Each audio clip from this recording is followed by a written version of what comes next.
دیکھیں، شریعت کے حساب سے یہ رول ہم نے پہلے بھی ایکسپلین کیا ہوا ہے کہ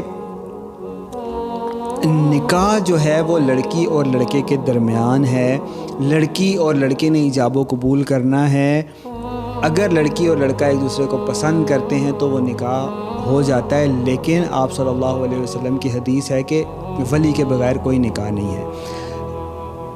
یعنی کہ لڑکی کے لیے ضروری ہے کہ وہ اپنے ولی سے اجازت لے، لڑکے کے لیے ضروری نہیں ہے. لڑکے کا کوئی ولی نہیں ہوتا، لڑکا بالغ ہو گیا وہ خود اپنا ولی ہے.